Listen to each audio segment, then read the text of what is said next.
Alors, euh, bon, comme prévu, ce samedi, je vais essayer de parcourir un petit peu la reveste Atomic, la version 3. Et de base, comme je le disais, en fait, je l'avais écrit dans le channel, euh, je devais préparer une formation, ok. Et j'ai démarré comment dirais-je, la structure de la formation. Euh, et je suis pratiquement à, disons, 60% de, de la préparation de la formation. Donc, je me dis avec ce record, ou en fait, avec ce live, ok, donc je pourrais déjà me relancer la préparation de la formation pour accélérer un peu et aussi parallèlement faire découvrir un peu ce CMS-là. On va démarrer bientôt, vous verrez, afin que déjà les potentiels euh, vous intéressez par la formation, déjà aient une idée de ce à quoi il faut s'attendre dans la formation, avoir quand même quelques informations de base. Ok, donc c'est un peu ça l'objectif du live. Donc très rapidement, je vais démarrer avec le partage de mon écran, comme ça, je peux réellement démarrer la chose. Alors, il s'agit de la Ravel Statamic, comme je l'ai dit. C'est la version 3, la dernière version actuellement. Ok. Alors, bon, je vais essayer peut-être de résumer très rapidement ce que c'est que, ben voilà, la Ravel Statamic. Bon, déjà, Statamic, c'est un CMS, euh, Laravel, ok, basé sur en fait, sans base de données, en fait, ok. La base de données réelle que ça utilise, c'est juste des fichiers de configuration surtout, et des fichiers appelés flat files, ok. Donc, la particularité de Statamic, c'est que c'est assez esthétique et ça fournit une expérience utilisateur assez intuitive quand même. Et c'est vraiment une bonne alternative pour les développeurs à la Ravel qui cherchent peut-être une alternative à WordPress, peut-être en se servant des gens de leur connaissance du framework Laravel. Euh, Qu'est-ce que je peux encore ajouter par rapport à Statamic? Bon, il y a beaucoup de choses à dire par rapport à ce CMS. Bon, déjà, si on parle de CMS, je crois que vous savez ce que c'est qu'un CMS, hein. Voilà. On dit souvent Content Management System.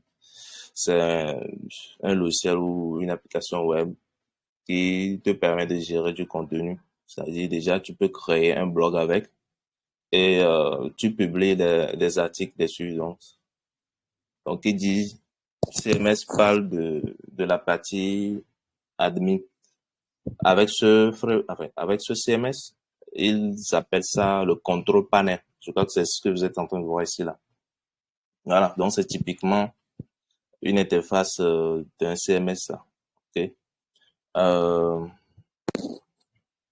donc, voilà, ce control panel permet de gérer un peu, comment ça s'appelle là, les données, quoi. C'est-à-dire le contenu que vous allez rédiger, tout. Donc, comme je l'ai dit, pas besoin de trop de compétences très poussées en Laravel ou en développement avant de peut-être prendre la main ce CMS. Euh, voilà. Mais quoique, si on est dev Laravel, on peut faire des choses très très poussées quand même avec ce CMS, quoi. Parce on peut déjà utiliser, comment dirais-je, des, des add-ons. C'est-à-dire que euh, en fait, Statamic aussi propose des... Un instant.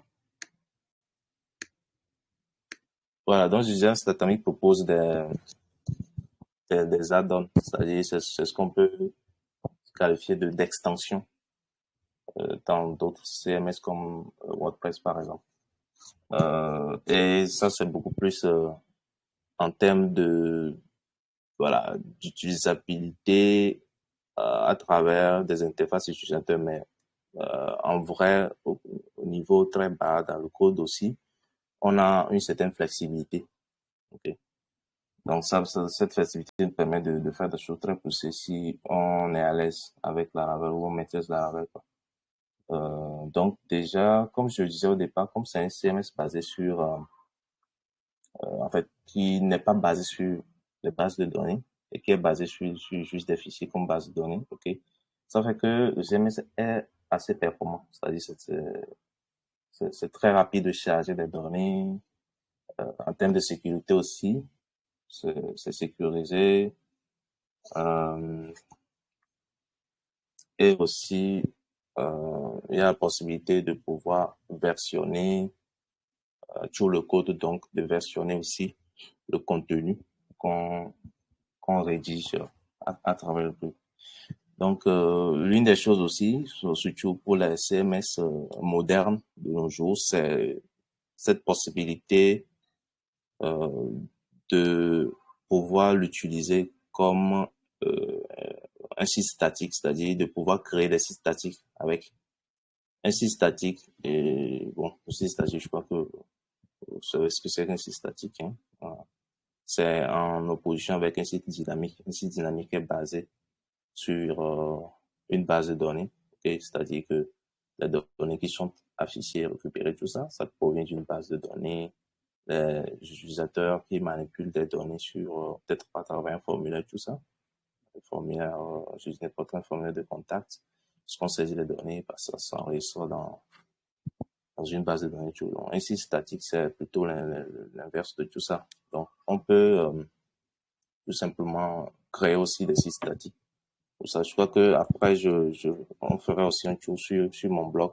J'ai utilisé ce CMS pour créer mon blog et je l'ai déployé sur Firebase. Donc, tout ça, c'est typiquement du statique. J'ai créé le blog, je peux écrire en fait le blog dans un fichier Markdown et j'utilise une commande spécifique à Statamic pour pouvoir générer la page HTML correspondante. Et bon, qui d'ici statique aussi parle aussi de facilité de référencement, de rapidité de chargement aussi des pages et tout ce qui va avec. Donc ça, ce n'est qu'une infime partie en fait, des possibilités qu'on a avec ce CMS Laravel. Donc, vous aurez le temps en fait, déjà que vous connaissez, vous allez un peu plus approfondir. Donc, il y a la partie features. Okay. Si product features, vous parcourez, vous allez voir un peu ce qui est proposé concrètement en termes de fonctionnalité pour un CMS. Vous allez voir que pour de petits sites ou des sites moyens, c'est largement suffisant et c'est plutôt simple. On peut se retrouver facilement. Mais petite précision, bon, tout d'abord, voilà, comme vous voyez GitHub ici, c'est un CMS open source. OK. Donc, qui dit open source, voilà, parle de tous les avantages qui vont avec en termes de, comment dire, de personnalisation et tout. Mais c'est aussi limité parce que lorsqu'on va sur le pricing, on se rend compte que il propose une version pro qui est beaucoup plus complète. Vous voyez un peu les possibilités offertes dans la version pro. Mais déjà avec la version gratuite, vous pouvez faire pas mal de choses. Okay? On peut créer c'est pas des sites d'annonces quoi. Ok, des sites d'annonces ou des sites pour poster, je sais pas, je dis n'importe quoi, des recettes de cuisine. On peut créer son blog, c'est le cas de mon site perso. Ok, on peut créer son blog avec. On peut faire quand même pas mal de choses, pas mal de choses. Je crois que il y a aussi une partie sur le site où vous verrez un peu les plateformes qui ont été conçues ou les sites qui ont été conçus avec Statamic. Je l'avais trouvé quelque part. Mais bon, peut-être je mettrai tout ça dans une note un brouillon que je vais essayer de rédiger. Donc, c'est un peu ça, c'est un peu ça. Bon, en fait, on va pas trop les choses là. Je crois que je vais démarrer très rapidement avec la prise en main de, de ce framework, en fait, de ce CMS.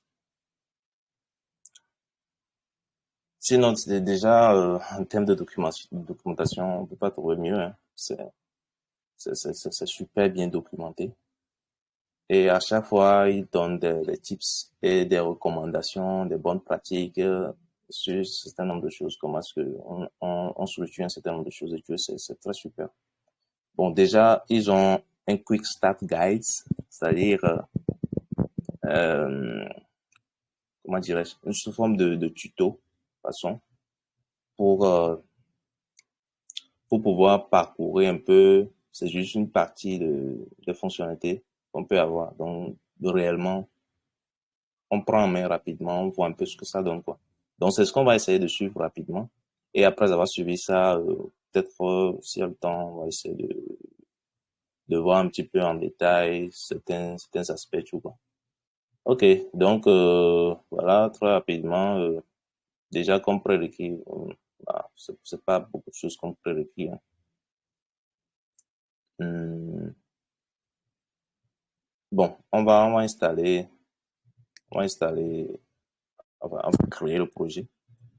Ok, comme c'est du PHP. Ok, en fait, on peut l'installer de plusieurs manières, hein. On peut installer ce CMS là, on peut installer Statamic de plusieurs manières. On peut l'installer dans un projet existant. Ça, c'est lorsque vous avez déjà un projet Laravel, tout, c'est-à-dire peut-être un site et peut-être vous voulez ajouter une section blog. Là, vous pouvez faire chose. Mais lorsque vous partez de zéro et vous cherchez peut-être un blog ou un site classique, mais vous voulez pas forcément réinventer la roue, c'est-à-dire refaire tout ce qu'on fait souvent pour intégrer du contenu, en fait, publier du contenu sur des sites YouTube, bah, vous pouvez repartir de zéro, quoi. C'est ça. Donc, je crois que c'est pas ici. Euh, bon, voilà un peu. Ok. En gros, dans ce Quick Start Guide là, ils ont essayé de créer un site. Bon, ils appellent ce site Cyberspace Place. C'est un peu un site, je sais pas si on peut dire vintage. Ça, c'est un peu un site où on voit un petit peu comment est-ce que à l'époque, voilà quoi, à l'époque en termes de tech, je crois que c'est beaucoup plus un site pour un geek quoi. Voilà, je crois que c'est ça. Mais c'est pas vraiment cet aspect qui nous intéresse, c'est un peu juste pour prendre en main le, comment dirais-je là, le CMS. Donc, bah, très rapidement, on va créer le truc ici. Ouais, c'est ça. Bah, je vais ouvrir le terminal ici, là. Ok. Écoute, très rapidement, on va faire exactement la même chose, hein. Ok, désolé. Bah, on fait cyberspace. Ok. Ça. Et on lance.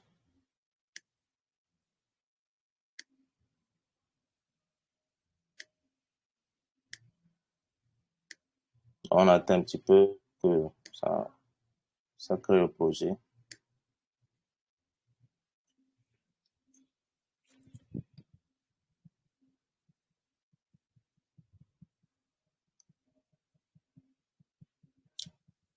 Donc, après avoir créé le projet, si on utilise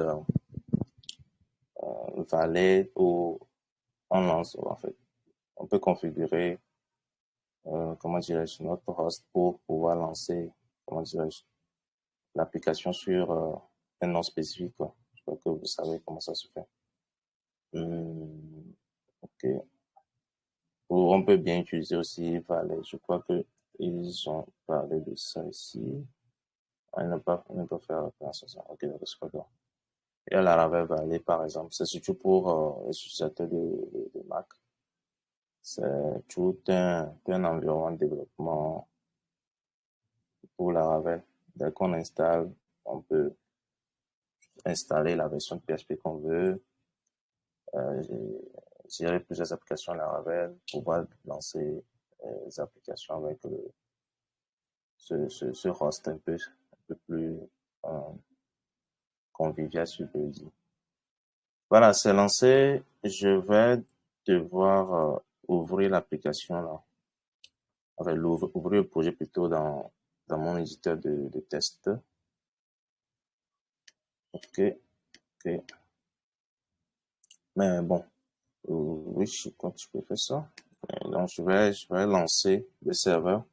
Et je vais utiliser le serveur intégré du CMS. Donc, ça s'appelle, il y a une commande. Voilà. Par défaut, Laravel, je crois qu'avec Artisan, vous connaissez Artisan, mais avec Statamic, il y a l'outil en ligne de commande qui s'appelle Please. Voilà. Donc, on fait PHP Please server. Okay. Typiquement, on dit de démarrer le serveur, en fait. Donc, voilà un peu. Au lieu de PHP Artisan Server, PHP Artisan Server marche toujours. Mais vu qu'on veut rester dans le cadre de ce CMS là, on va utiliser ces outils. Donc, lorsqu'on lance la première fois, voilà, on tombe sur la page d'accueil deck après avoir créé le projet. Donc, c'est un peu ça, voilà.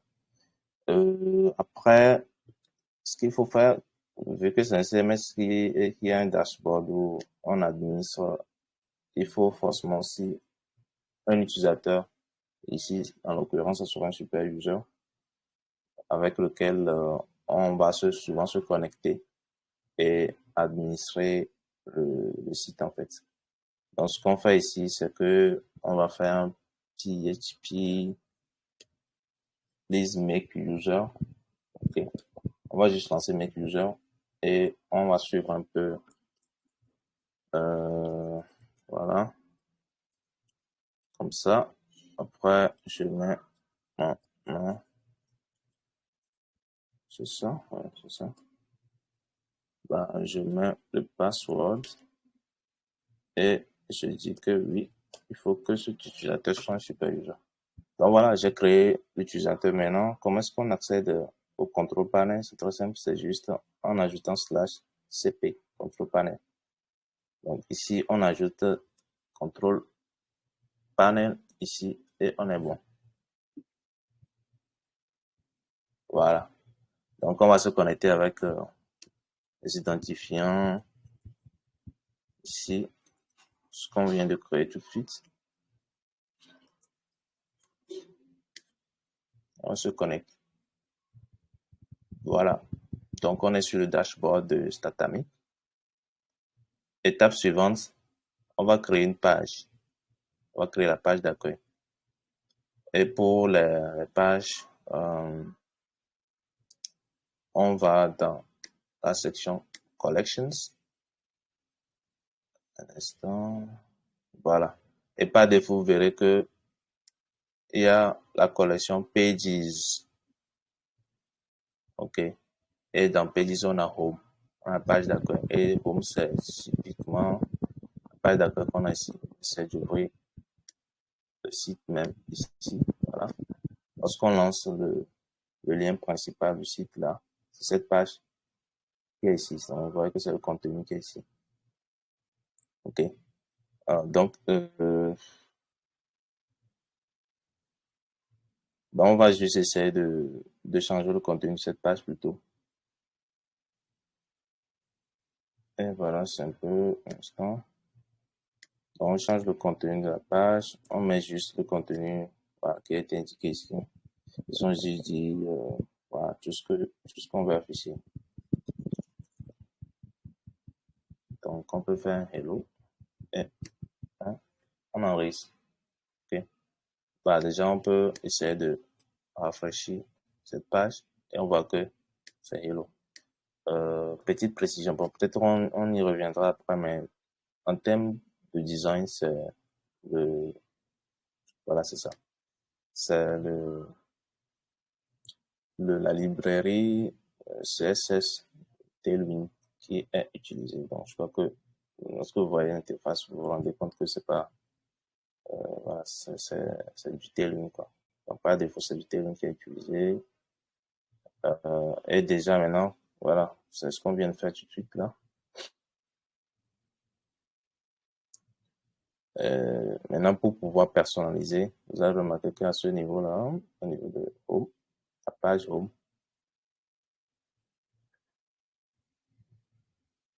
voilà, il y a un système de templates, c'est-à-dire que on a des pages qui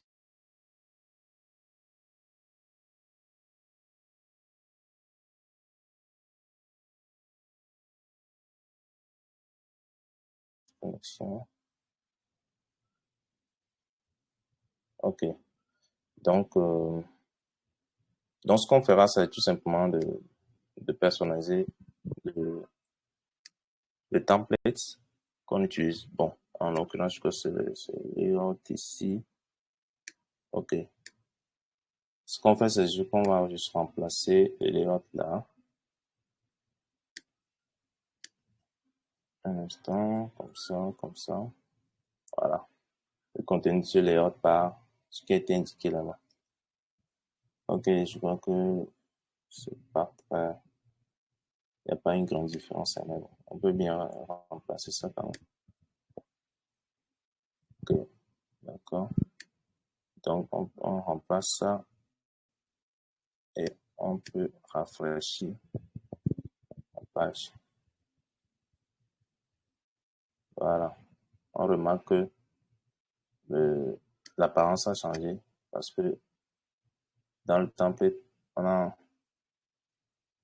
on a changé la couleur de fond et tout ça. Je crois que ici, ça s'affiche pas. C'est ceci, voilà. Peut-être que c'est... Ok, d'accord, je vois. C'est normal. Il faudrait sélectionner du coup les out à ce niveau maintenant.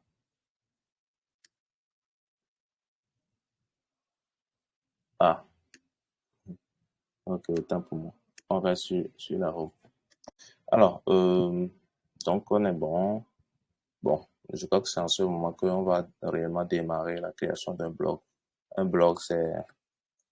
Euh, en fait, ce qui fait un blog, c'est les articles qui sont publiés sur le blog. Et les articles ont une structure donnée. Donc, ici, en l'occurrence, on aura le titre, l'image, l'auteur et le contenu du blog. Donc, pour résumer, ce qu'on aura fait, c'est on va créer une collection qui s'appelle blog. Donc, une collection, c'est censé contenir un ensemble d'éléments qui ont les mêmes propriétés. Donc, blog contient des articles de même caractéristique, c'est-à-dire titre, image, auteur et le contenu. Donc, c'est parti. On a ici, pour rappel, on a déjà la collection Pages. Et nous, ici, on va créer une nouvelle entrée, blog. Ah non, plutôt, on remonte au niveau de, voilà, collection plutôt. On crée une collection blog plutôt. Désolé. Allez, je sais pas. Ok, ça c'est bon. Blog, on crée blog et automatiquement, on est sur blog. Donc, on peut, bon, étape suivante. Voilà, on va créer la vue, les vues concernant, la vue qui permet de gérer cette collection, en fait. En gros, c'est juste la page d'index, c'est-à-dire la page d'accueil de cette collection et la page de détail. Lorsqu'on prend un élément de la collection, on va voir les détails de ça, en fait. Donc, on fait scaffold views et le même il nous propose automatiquement un peu une structure. Et bon, on accepte ça. On peut bien renommer tout ça quand même. Et on garde ce qui a été proposé.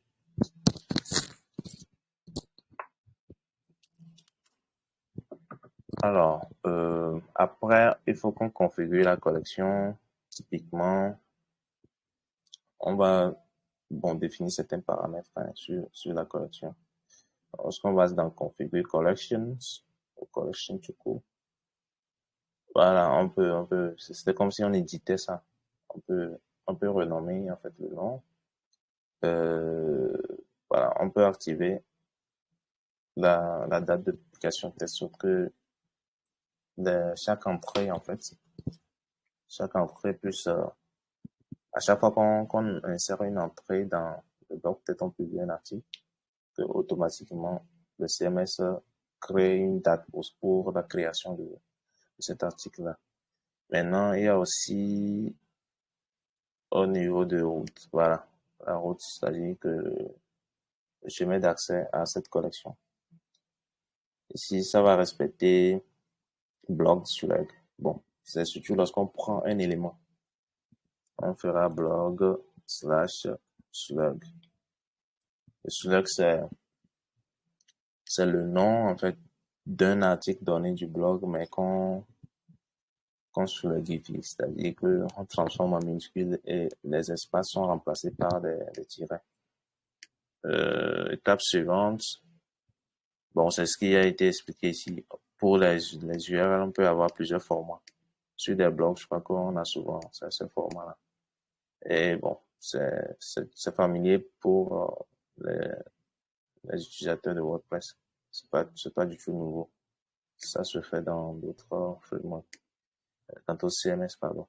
Alors, étape suivante, on publie maintenant un article. Donc, c'est un instant, se charge. Pardon, on fait create entry. Voilà. Vous allez voir que pour poster un article, on a déjà une structure donnée. On a le titre, le contenu, l'auteur, c'est en l'occurrence le super admin. Donc, on vient de créer un utilisateur tout de suite, mais on peut bien ajouter d'autres utilisateurs qui vont aussi se connecter ici. On peut ajouter un modérateur, un, comment dirais-je, un content writer, je crois, et tout ce qui va avec. Alors, donc, je reprends ça. Donc, je reviens ici.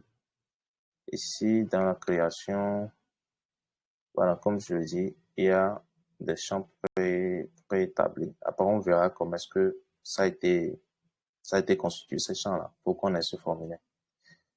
Alors, donc déjà, la page d'accueil a été modifiée. Pour le moment, ne faites pas trop attention, on y reviendra.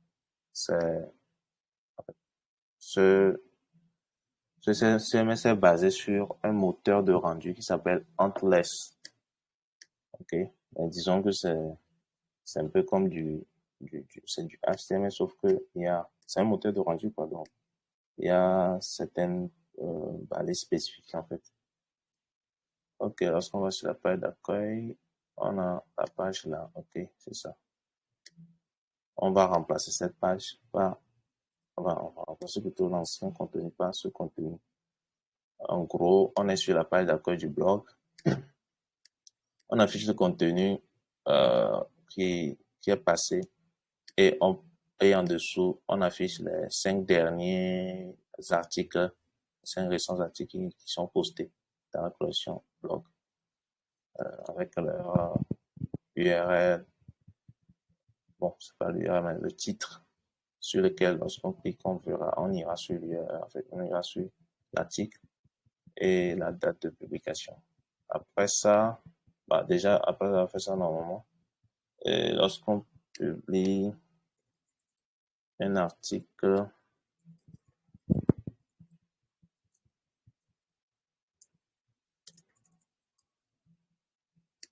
et je sais pas, on met du lorem ipsum. Qu'est-ce que je fais? HTML.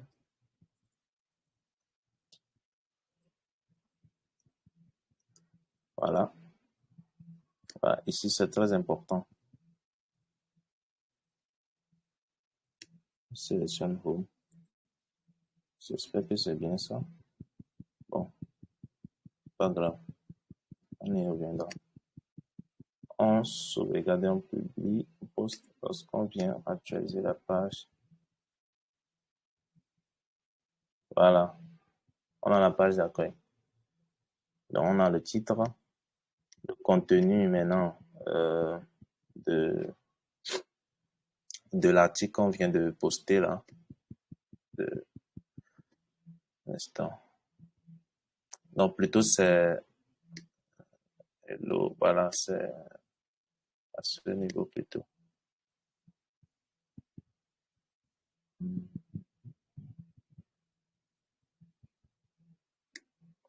Ok, d'accord.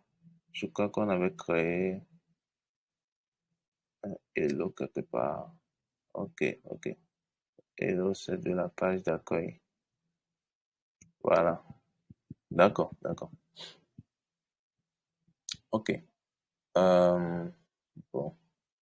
Je crois qu'il y a une petite subtilité que je n'ai pas précisé, c'est que on a les collections, mais les collections, c'est défini ici. Maintenant, pour que ça s'affiche ici, il faut passer par des pages. Et les pages existent réellement dans le code. Ok, c'est du HTML. Ok, plus précisément du Antlers. Et il faut maintenant mettre en fait le contenu HTML, comment structurer la page en fait, et le contenu affiché. Donc c'est un peu ça. Donc c'est pour ça on a la page d'accueil. C'est ça, c'est ce qu'on a, c'est ce sur quoi j'ai sélectionné ici là, que c'est ça qui est notre modèle de base sur lequel on va afficher notre contenu. Et pour le contenu, on aura et ça, on peut bien l'enlever. Parce que je crois que si là, ils n'ont pas, ok, ils ont aussi gardé leur contenu. S'il n'a pas l'accueil, il n'y a pas de souci. Donc, on aura de toute façon un contenu statique à ce niveau-là.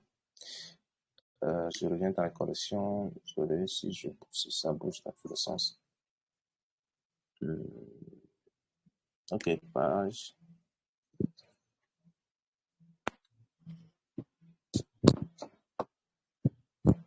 Page d'accueil.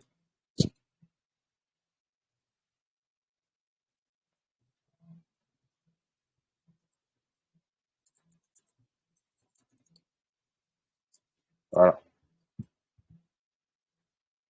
Donc, on a le contenu de cette page et sur cette page aussi, en dessous, on affiche les articles récents. On clique sur un article, on va sur la page qui nous permet de détailler ça. Et la page qui permet d'afficher le contenu. C'est toujours cette page d'accueil qui est le modèle qui permet d'afficher les détails du truc. Ça fait que tout le temps, c'est juste le nouveau contenu est affiché à ce niveau-là. Donc, c'est un peu ça. Voilà. Ok. Alors, donc, étape suivante. On a affiché ça. Voilà, bon, c'est ce que j'essaie d'expliquer un peu. Et vu que c'est Antlers, il y a une syntaxe particulière à suivre et il y a tout dans la documentation bien expliqué.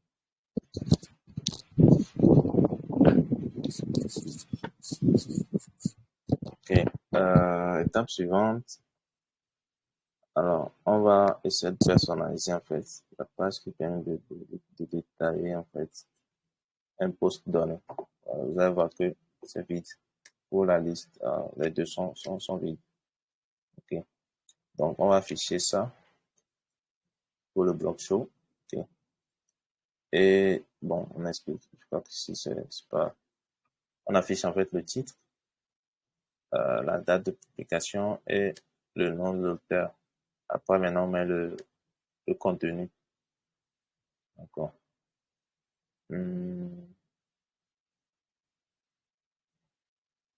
Ok, d'accord. Après ça, on est sur la page d'accueil. On prend une page donnée. Ok, d'accord. Je crois qu'ici, peut-être c'est moi qui n'ai pas fait attention. Il devait préciser, d'accord, un instant, il devait préciser le... D'accord, c'est ça. Ça a été précisé que cette fois, notre template maintenant serait le blog index, à page de référence. Ah non, non, c'est pas ça, désolé. C'est plutôt l'entrée qu'on va créer à ce niveau-là. Voilà, cette entrée-là, cet article qu'on a publié là, je vais vérifier. Ouais, c'est ça. Il est toujours sur Home alors qu'il doit être sur Blog Index. À part ça, je vais ramener la page d'accueil son template sur Home. Page d'accueil, ça,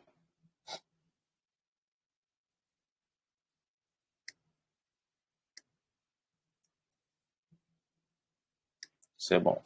Bon, peut-être on revient sur la page d'accueil comme ça. Ok, on prend un article, on va dans les détails. Un instant. Ok, il reste maintenant le contenu de la page index. Ah, d'accord, un instant, je crois que... Ah, voilà, c'est ça. Ok, d'accord. On a fait pour le show, on va faire maintenant pour la page d'index. Et on met son contenu ici. Donc, ici aussi, c'est pareil. On met le titre, le contenu, et on met tous les articles de la collection blog. Ici, c'est une itération, en fait. En train d'itérer sur toutes les entrées dans le truc. On les affiche ici. Bon, par contre, ici, là, on va revoir ça. À chaque fois, afficher le contenu. D'accord. Étape suivante, il y a la notion de partials, c'est-à-dire c'est des fichiers ou des composants qu'on peut réutiliser sur des pages. Donc, ici, on va créer le partial nommé underscore listing point model, point antless.html. Donc, il faut remarquer qu'il y a un préfixe particulier qui est le point underscore. Ok. Cet underscore permet en fait à Statamic de savoir que c'est impartial parce que c'est utilisé d'une manière très spécifique. Donc ici, là, dans la vue, c'est bon, c'est dans la vue d'un blog. On ajoute ce fichier là, listing. Et dans listing, on met ce contenu. Ok, d'accord. Donc l'idée, c'est de réutiliser en fait cette partie, ce bout de code là. Donc, c'est un peu comme ça s'utilise. Toujours dans le blog index, je pense qu'on venait voilà, de mettre à jour ça. On va encore mettre à jour à nouveau en mettant ce contenu-là. Vous allez voir que tout a été simplifié maintenant. Tout ce long code-là a été simplifié. Un instant. Ok, d'accord.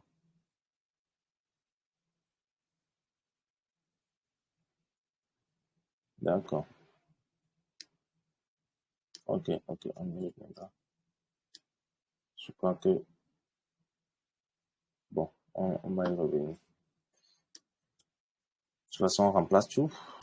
Et après, maintenant, dans listing, maintenant, c'est là que on va revoir le contenu. Je crois qu'il n'a pas,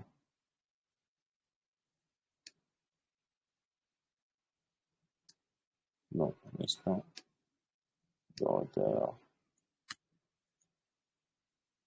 Ok, en gros, c'est tout ce contenu qui serait déplacé de l'autre côté dans ce fichier listing là. Et c'est cette partie qui sera utilisée Hmm, Normalement, voilà, comme ça, à ce niveau-là. Maintenant, on va utiliser le système de slot pour intégrer de nouveaux changements. Je crois que ça serait utilisé. D'accord. Voilà, c'est un peu ça. Et dans le home, on change le contenu comme ça. Donc, on va changer ce contenu par ça. OK, comme ça. Donc, on a utilisé le content ici. Et là, on va utiliser le partial. En mettant ça, c'est ce qui est utilisé comme slot. C'est-à-dire, c'est remplacé à ce niveau-là. Et après, ce qui suit maintenant, c'est la collection. Une expérience supplémentaire tout ceci. Voilà. L'étape suivante, c'est de faire le menu. Donc ici, dans le layout, on peut directement trouver une place où placer le menu. Donc on le place juste hmm, juste après le body, voilà, le champ haut. Donc déjà, il y a une notion de nav, ça aussi. Bon, ça s'appelle un tag. Est-ce que c'est exactement... voilà, c'est ça, c'est un tag. Il y a différents tags qui peuvent être utilisés dans Antlers. Donc avec ça, automatiquement, il reconnaît sous forme d'éléments permettant de naviguer entre différentes pages. Ok, étape suivante. Voilà, on va essayer d'éditer un peu. C'est à ce niveau, on verra beaucoup plus comment est-ce que le, le contenu de la page des articles, en fait. Voilà, donc on peut revenir en arrière ici. Le contenu est structuré. Voilà, donc on a un peu simplifié les choses cette fois-ci sur la page d'accueil. On a les messages ici et on a les articles récents. Apparemment, il n'arrive pas à récupérer les articles récents sur la page Home, Block Listing. Ici, bon, on va ramener ceci là, comme ça.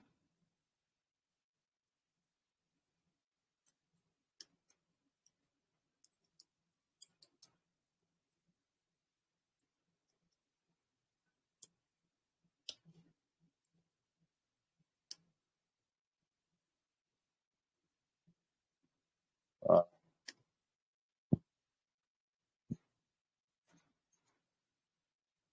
ok. Bon, peut-être sur la page, cette page-là. Hmm,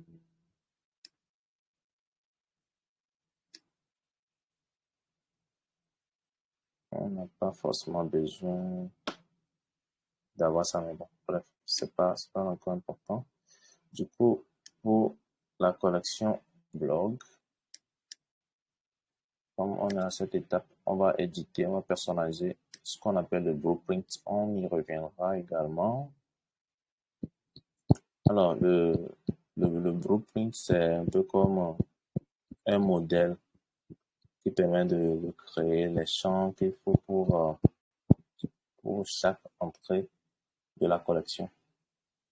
Dans ce cas, on est avec la collection blog. Dans les entrées de la collection, ce sont des articles de blog. Le blueprint permet de définir maintenant les champs pour tous ces articles en fait. Donc, lorsqu'on est dans la collection blog, euh, on peut, on peut appuyer sur ces petits trois points pour éditer blueprints, edit blueprints. On sélectionne ça. On voit qu'il y a 6 champs actuellement.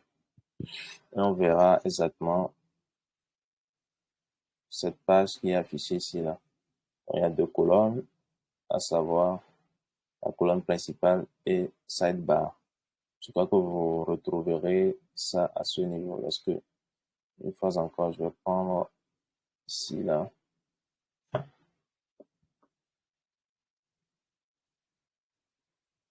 Euh, bon, peut-être je vais essayer, voilà, de créer une entrée, c'est-à-dire un article, et vous verrez qu'il y a deux colonnes ici, la colonne principale et sidebar.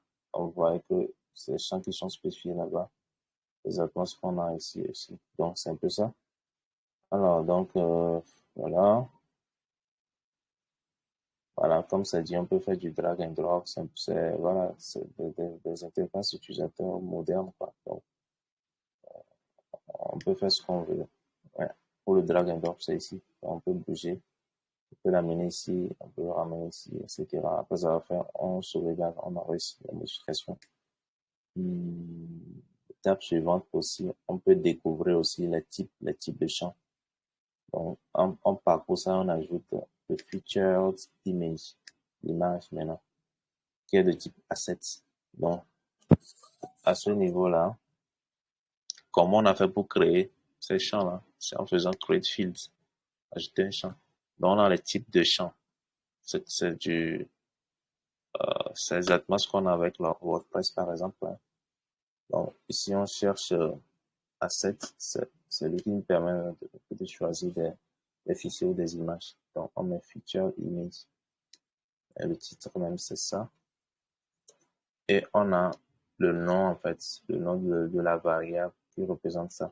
Ça, c'est très important. Mais généralement, on n'a pas trop son souci. Lorsqu'on écrit, normalement, notre titre ici, même nous créer cette variable ici, en fait. Mais si on veut créer une variable spécifique, on peut éditer de toute façon. Donc, on enregistre ça et ça a été inséré. On peut ramener ça ici, ce qu'on veut, ou on peut l'amener à ce niveau-là. Ah, d'accord. Voilà, c'est bon. On peut ramener ça à ce niveau et on enregistre ça. Ici, après avoir ajouté ça, ok, bon, je ne suis pas trop soucié de ça, hein.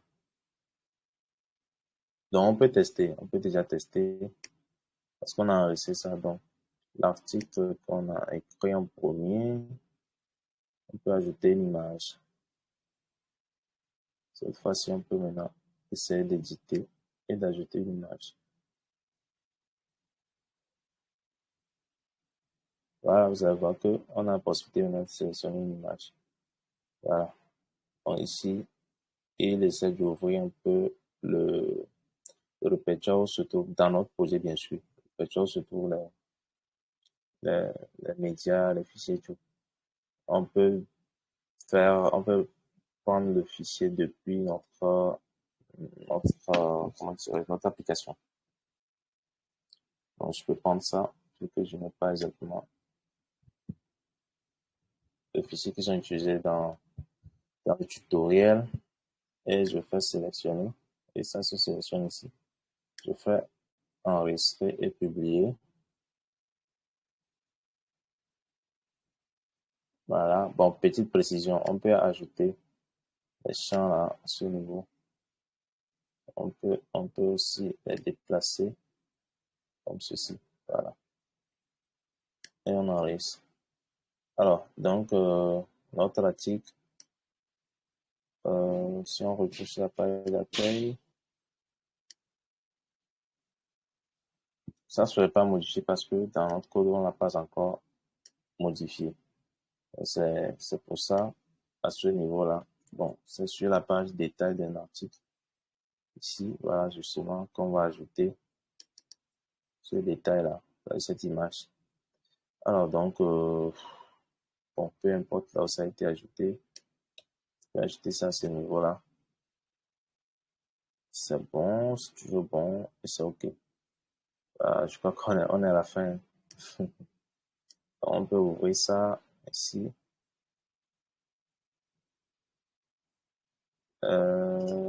Il n'affiche pas du tout.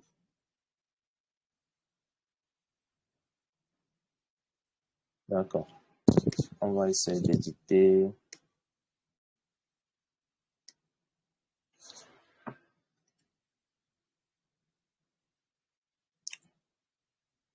Non, c'est plutôt... Bon, ok. On peut éditer les templates de l'article. Petite curiosité. Ok. Alors, à défaut, c'est sur Blog Index. Là, c'est Home. On va voir.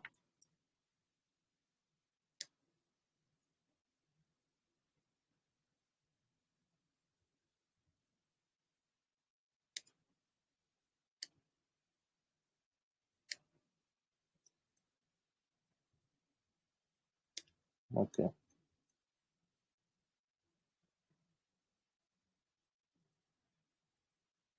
Ok, du coup, le seul souci qui va, c'est qu'il n'y a pas encore l'image qui s'affiche.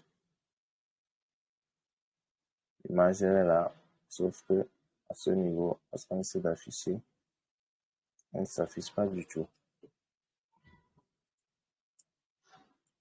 Alors, peut-être on peut essayer de voir s'il y a une erreur dans le terminal, dans la console. Erreur de chargement.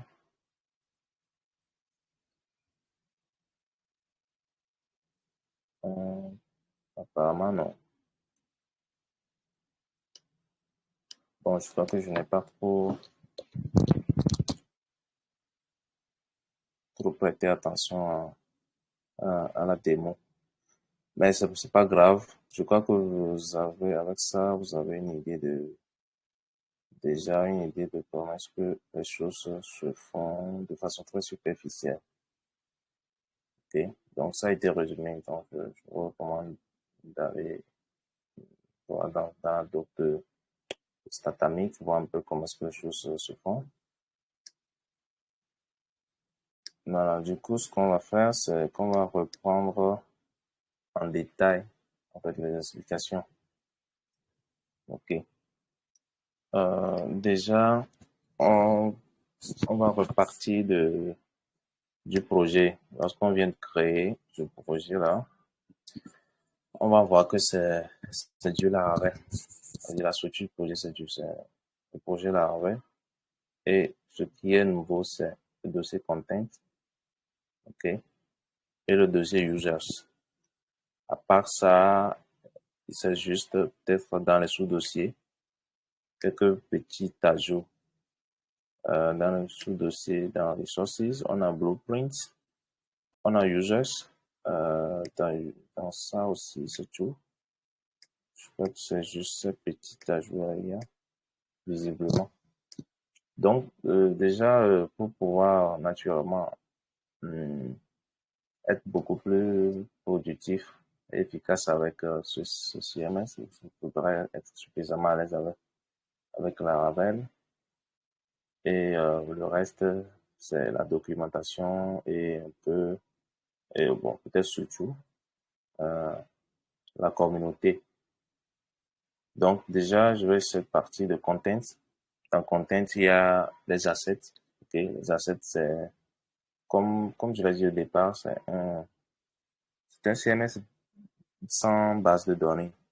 Une base de données classique qu'on connaît. Mais il se base sur des fichiers de configuration, comme des fichiers YAML, des fichiers Markdown et tout ça. Donc, ce fichier Markdown permet de, de dire à, comment dirais-je, Statamic où aller chercher les, les contenus, les fichiers, images, etc. Donc, il dit que c'est asset.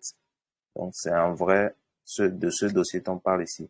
Vous avez remarqué que ce que je viens de faire, j'ai uploadé un fichier, j'ai sélectionné l'image, en fait, de l'article, et ça l'a uploadé dans le dossier asset. Donc, tout ce qui est dans asset là, ce sont des médias qu'on va utiliser. Après, on a les collections. Bon, les collections là, je crois que on a ça ici. Bon, on voit que on a exactement la structure d'une base de données ici. C'est-à-dire que dans collection, on a blog, on a pages et on verra qu'on a effectivement blog et page à ce niveau. Blog. Maintenant, dans blog, on a une seule entrée, c'est-à-dire un seul article. Et comme je l'ai dit au départ, c'est basé sur du markdown. Ok, c'est le format Markdown.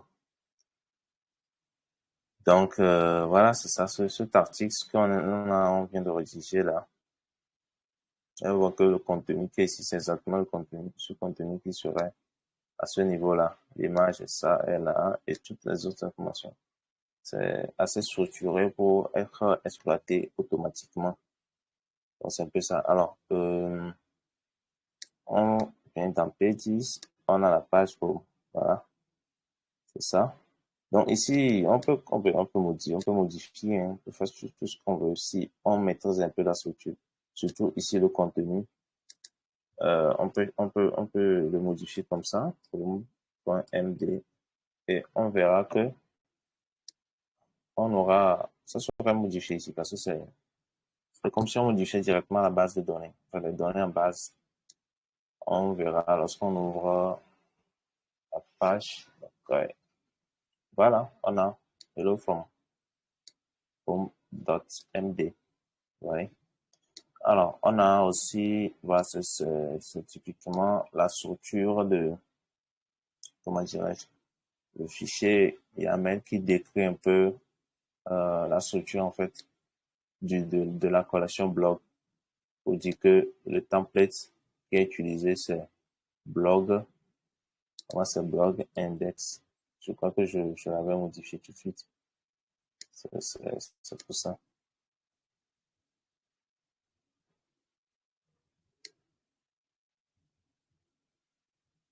Voilà, ok. On a le layout. Ok, d'accord. Un instant, je vais essayer le layout pour voir. Ah, d'accord, c'est maman. Ok, et on a la route.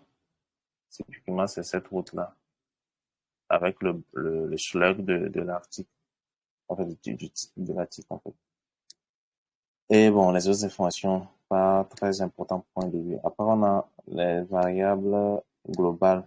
Donc, on a un dessus spécifique pour se mettre les variables globales. Ça aussi, on verra. On a navigation qui nous permet de définir spécifiquement euh, des, des collections, en quelque sorte, pour des éléments qui nous permettent de créer des menus, des sidebars avec des entrées dedans. On a les taxonomies. Taxonomie, c'est souvent utilisé pour créer des catégories, des tags, etc. Donc, c'est un système de classification, en fait. C'est, c'est utilisé par des scientifiques biologiques, même, je crois. On a les trees aussi. Les trees aussi pour aussi structurer un peu les, les pages ou aussi les menus aussi. On peut les utiliser pour structurer des menus, etc. Donc, c'est un peu ça, le contenu. Après, le content, on a, voilà, users, l'utilisateur qu'on vient de créer tout de suite là, en fait, au début de la vidéo, de l'enregistrement. Et voilà, on a toutes les informations ici. OK. Euh, donc, on a le mot de passe ici qui est haché. Donc, on peut bien créer notre blog, le mettre sur GitHub, c'est-à-dire pusher ça sur GitHub. Mais lorsque l'autre utilisateur, un autre utilisateur va le récupérer ou un autre développeur récupère, pour se connecter, il va devoir aussi il va créer en fait son utilisateur à lui. Donc, il ne pourra pas, parce qu'il ne connaît pas le mot de passe haché. Après, désolé.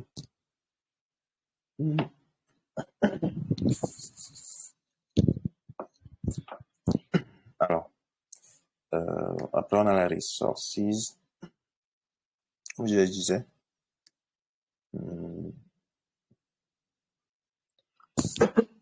Désolé. On a le blueprint.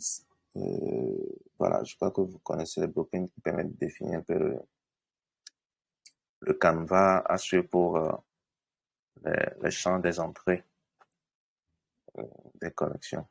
Je crois que j'ai un peu fait le parcours de tout ça.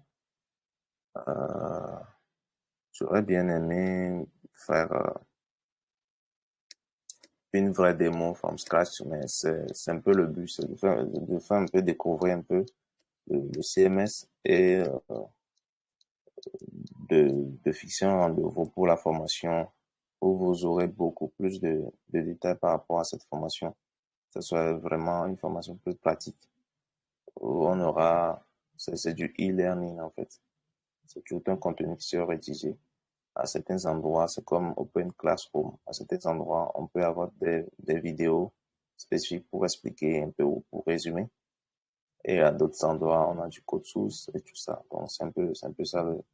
Donc, déjà, n'hésitez pas à parcourir la documentation pour en savoir plus.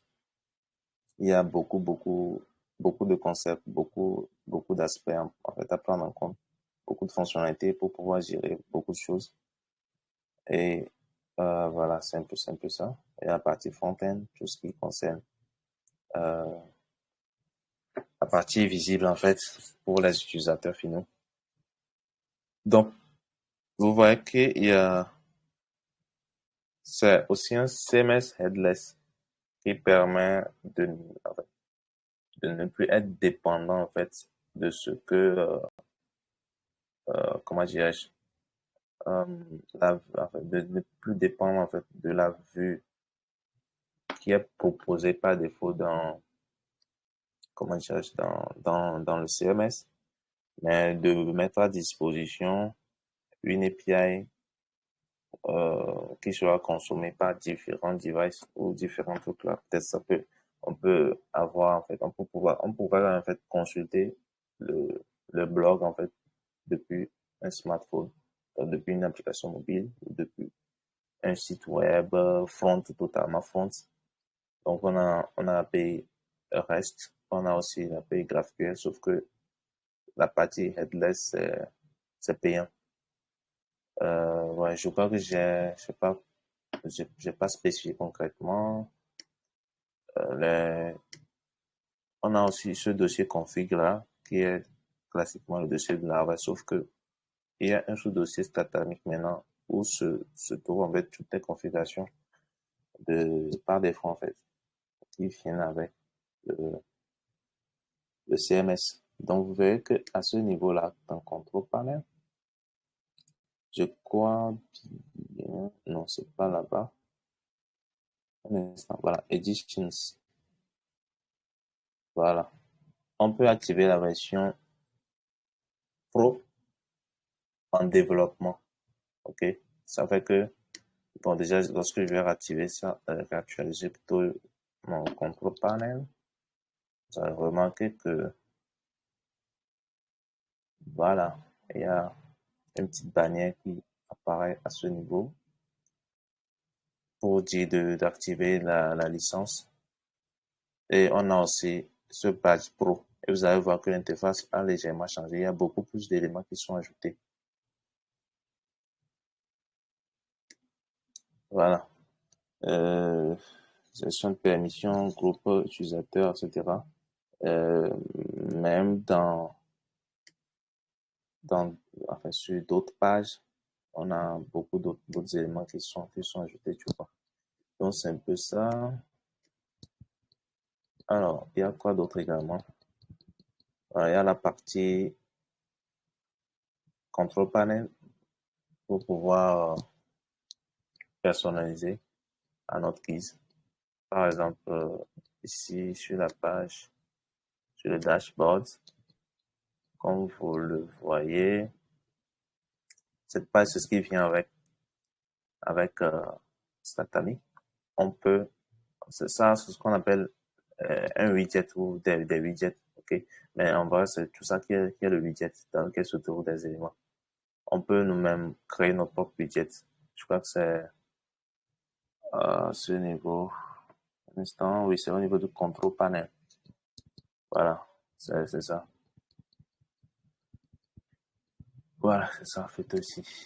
Si on supprime ce widget-là et on réactualise, on va voir que la page, le tableau de bord sera vide. Un instant. Ok, start page dashboard. J'ai l'impression qu'il n'a pas...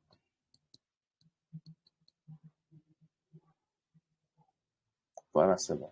Il a maintenant pris en compte ça. Vous voyez, on peut ramener maintenant. Donc, lorsqu'on aura développé nos propres budgets, on pourrait les ajouter à ce niveau-là. Bon, il y a la documentation pour ça, pour pouvoir créer les widgets et un peu, en fait, les configurer, structurer ça comme on le veut, etc. Il y a les add-ons, c'est-à-dire les extensions. Donc, on a peut-être besoin des extensions spécifiques. On peut les installer à travers Composer si on est très à l'aise avec Laravel. Soit on peut les installer à ce niveau-là. Vous aurez qu'il y a dans le module Tools, il y a l'onglet Add-ons. Et voilà, ça nous récupère en fait les add-ons qui sont officiels et ceux publiés par la communauté. Donc, ceux qui sont installés, voilà. Voilà. Je peux chercher ici des add-ons spécifiques. Voilà. Social Links, par exemple. Ça nous permet d'afficher les liens des réseaux sociaux, en fait. Et on peut le configurer sur le dashboard ici. On insère les liens et on les affiche sur certains pages spécifiques. Donc, on peut lancer l'installation. C'est un peu comme ça, puis s'installe les add-ons. Ça va prendre un petit temps. Le temps que ça ne s'installe totalement, on peut continuer un peu. Donc, du coup, on a également les starter kits. En gros, ce sont des templates déjà conçus qui nous permettent de, en créant un nouveau projet Statamic, de sélectionner le thème en fait qu'on veut pour démarrer. Donc il y a le marketplace déjà de Statamic sur lequel on trouve à la fois des add-ons et des starter kits. Et dans cette liste, on a à la fois des starter kits gratuits et des starter kits payants. Ah, je crois que ma connexion n'est pas assez rapide. Voilà. Donc c'est un peu ça. On peut aller spécifiquement dans l'onglet Starter Kit. Et voilà. Donc on a des Starter Kits gratuits. Donc on peut sélectionner ce qu'on veut. On cherche spécifiquement, je dirais, un site e-commerce. Seulement, on a seulement un. On peut le sélectionner et l'installer. On peut installer plusieurs Starter Kits et sélectionner le Starter Kit qu'on veut. Petite précision, il y a la CLI aussi de Statamic. On installe son outil en ligne de commande et on l'utilise pour installer, en fait, pour gérer un peu tout le projet, quoi. Est-ce que l'exemple qu'on vient de faire au tout début, c'est juste d'installer Statamic à travers Composer. Donc, on peut aussi installer des Statamic à travers Composer.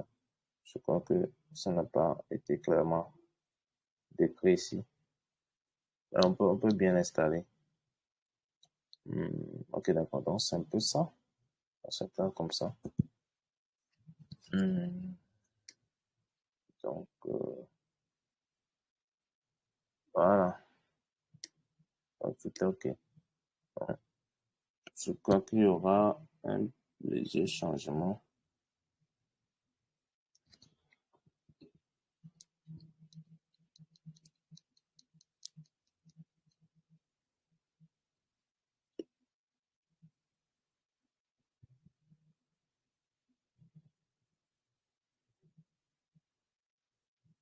Ok.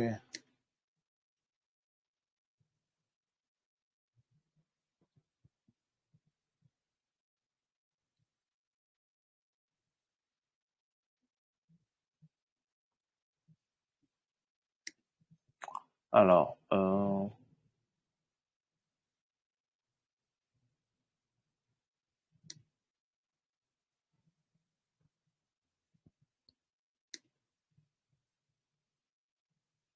non, c'est pas possible. Ok. Bon, c'est pas grave. Je crois qu'on verra plus de détails sur tous ces aspects. Alors, donc on a aussi certains conseils spécifiques aussi, très, très pratiques. Et en cas il y a quand même pas mal d'erreurs qu'on peut rencontrer, notamment le chargement des assets et voilà, d'autres problèmes potentiels.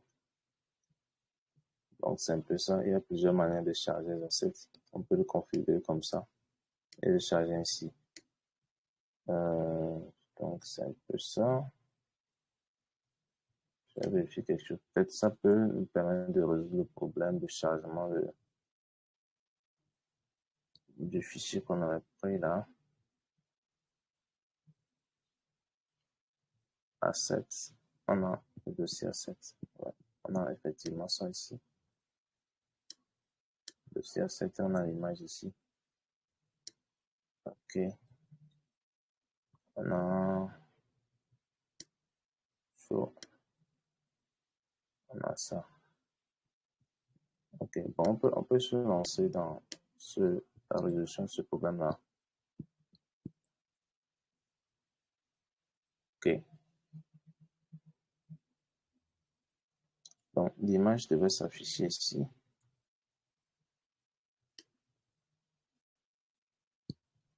Elle n'est pas affichée. On peut ouvrir le code source. C'est de voir pourquoi. Voilà, effectivement, ça rejoint une chaîne vide. Alors,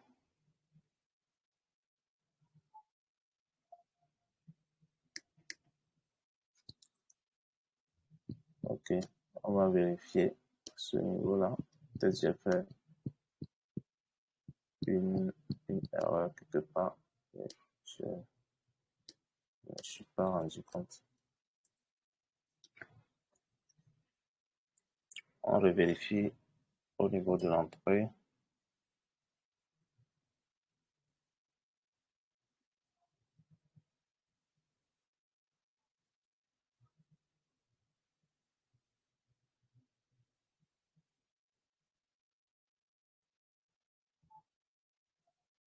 On peut bien épingler aussi des pages spécifiques.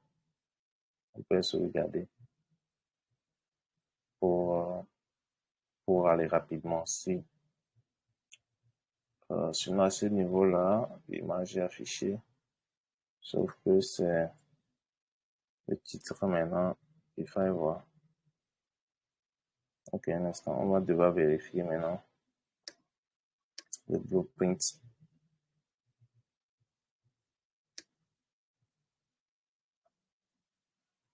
C'est ça, voilà.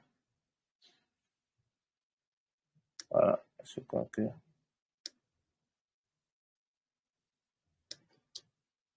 ok, c'est bien ça. La feature image. Du coup, d'accord, d'accord. Je crois que c'est ici le souci. Alors. On n'a pas affiché ça. On n'a pas autorisé à accéder à cette image-là. Bon.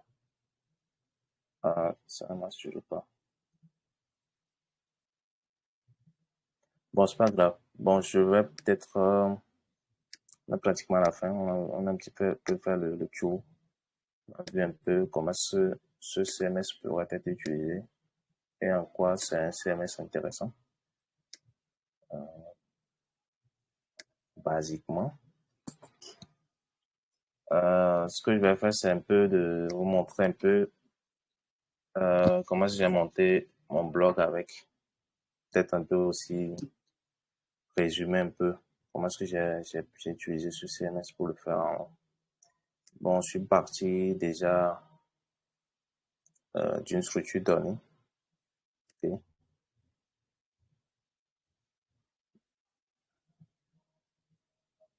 Voilà. Et j'espère que vous voyez clairement que tout ça, c'est avec le système de navigation que j'ai pu gérer cela. et je reviens à ce niveau. Bon, je vais ouvrir en fait mon projet là. Vous allez voir un peu comment est-ce que c'est structuré. Voilà, c'est ça le blog ici.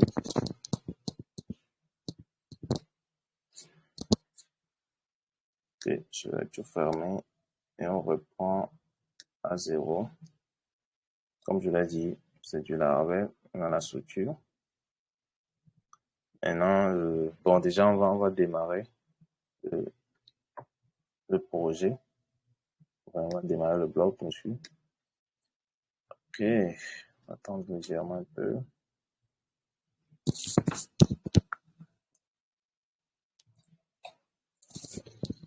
Voilà, donc on démarre maintenant. Ouais.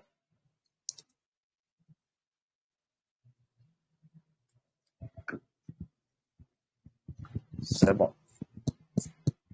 Donc, je vais plutôt lancer la version locale ici.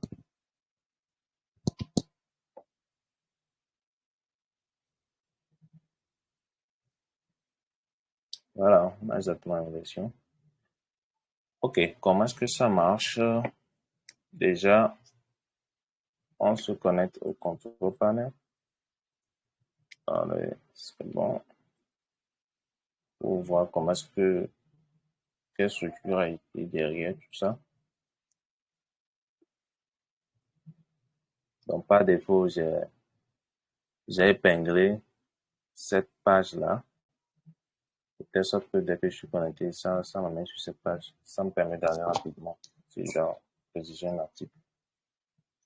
Voilà, c'est un peu ça. Donc, on vient sur les collections, déjà. Voilà. Donc, on a, j'espère que avec ce qu'on vient de faire, vous avez compris un peu comment est-ce qu'on peut utiliser pour exploiter les collections. Donc, ici, on a notes, on a page, on a tuto. Tuto, c'est comme la collection blog qu'on vient de créer. Et à l'intérieur, on a des entrées, on a des articles de blog. Par contre, les pages, c'est légèrement différent.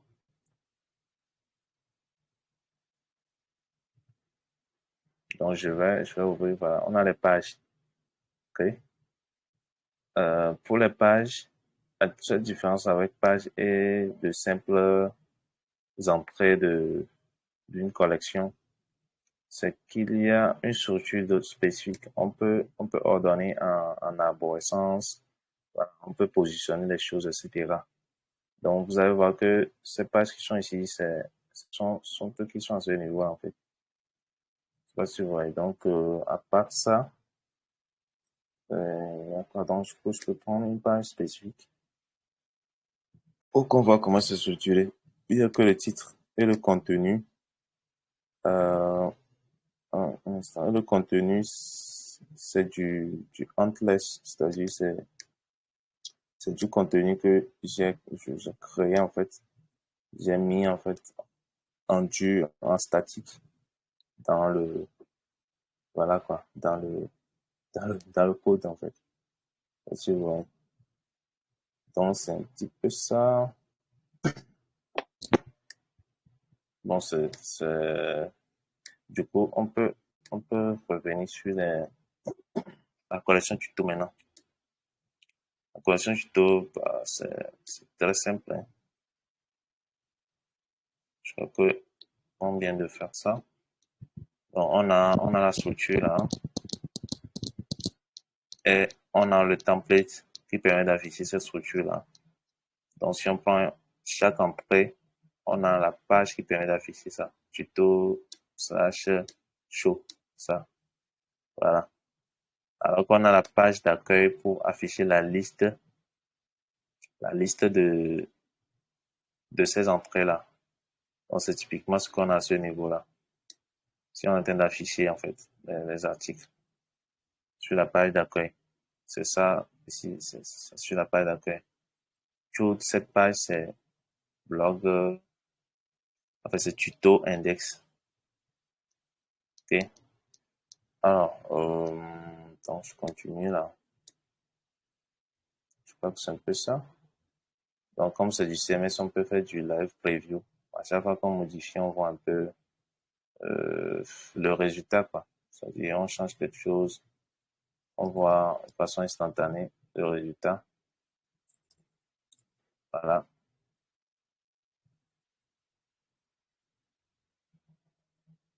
Et on peut voir le résultat sur une toute nouvelle page.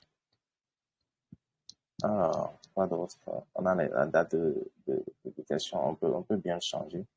On peut regarder ou le mettre dans le futur, en quelque sorte. On a l'image de couverture.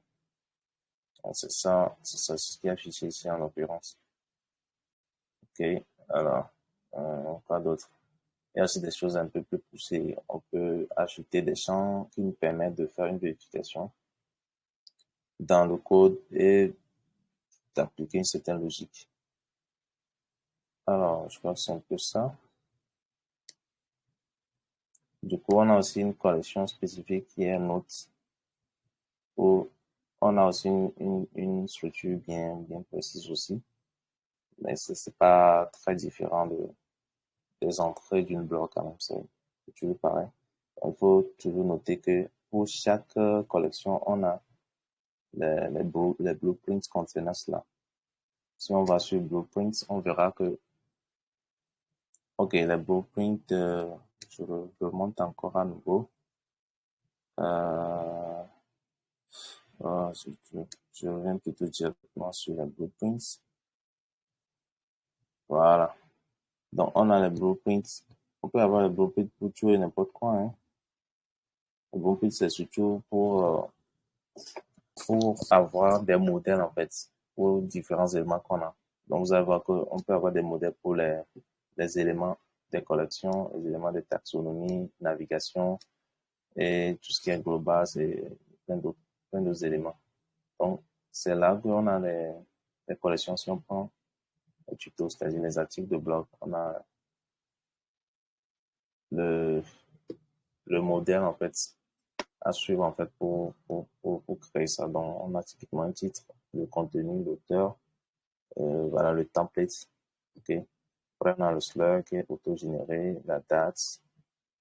Et vous voyez que c'est à ce niveau qu'on a le include code qui est de type instant. Je pense qu'on peut voir les types à ce niveau.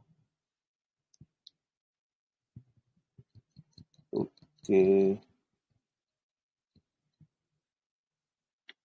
OK, d'accord.